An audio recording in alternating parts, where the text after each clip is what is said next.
morning. This is the Paradise Unicorn Priestess bringing you day 342 of A Course in Miracles, the Yin translation, where we use female words. This would be December 8th if you're starting at the new year.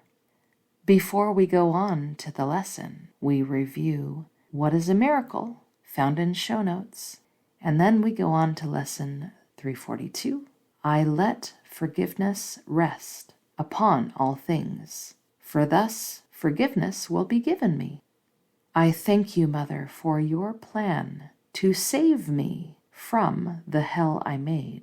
It is not real, and you have given me the means to prove its unreality to me. The key is in my hand, and I have reached the door, beyond which lies the end of dreams. I stand before the gate of heaven, wondering if I should enter in and be at home. Let me not wait again today. Let me forgive all things, and let creation be as you would have it be, and as it is. Let me remember that I am your child, and opening the door at last, forget illusions in the blazing light of truth as memory of you returns to me.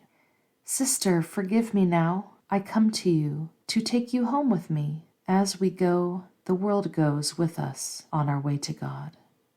Today's lesson is just one more of many times in the Course that the narrator, who says that they were the soul that lived as Jesus in that incarnation, asks us to forgive them.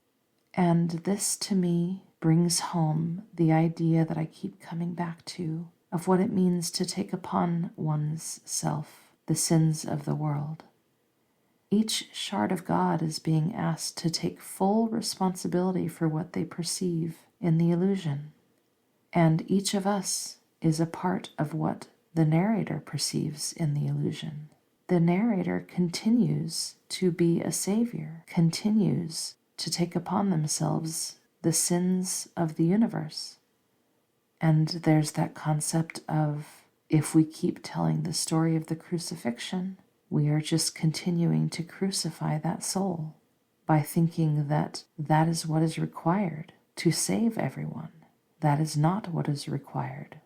What is required is us forgiving them and forgiving ourselves and forgiving everyone. Jesus had said, inasmuch as you do anything to the least of these, you have done it unto me. Again, this is just logic of being one. If we blame anyone for anything, we are also blaming the soul that was Jesus, because we are one. It is unavoidable, inescapable. It is sound reasoning and logic. Also in today's lesson, when it speaks of having the key but pausing at the door, at the gate of heaven, wondering if we should enter in and be at home, I'm thinking of the last unicorn. She left her paradise, her sanctuary, because she had heard that she was the last.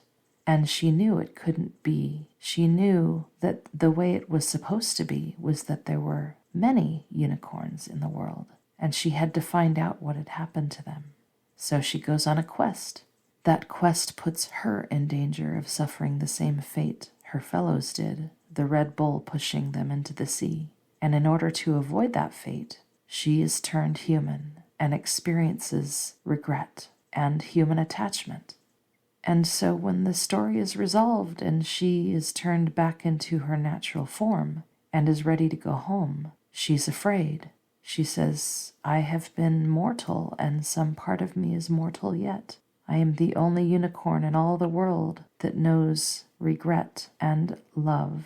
And I will put attachment in the space of love because, well, that's how humans see love, as attachment. Love isn't attached to anything. It just gives without regard to who it is giving to, because all is one and all are deserving. And it is by giving that you keep, according to the Course.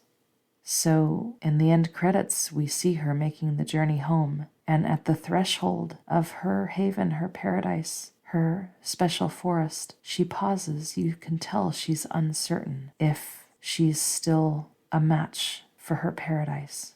And then as she pauses, her horn glows, and she realizes that, yes, she is worthy. This is still her home. It doesn't matter what happened. And you see her run into her forest, lighthearted, almost defying gravity, and the internal part of the forest lights up as she leaps into it. It's really beautiful.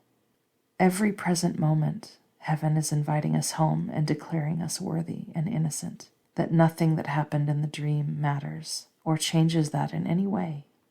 The Course and its narrator is asking us to forgive, to be done with these games that lead nowhere, and go home, and to let the soul that was Jesus go home, to let the work be finished, to not hold it back any longer. May this lesson be transformative. Happy practicing.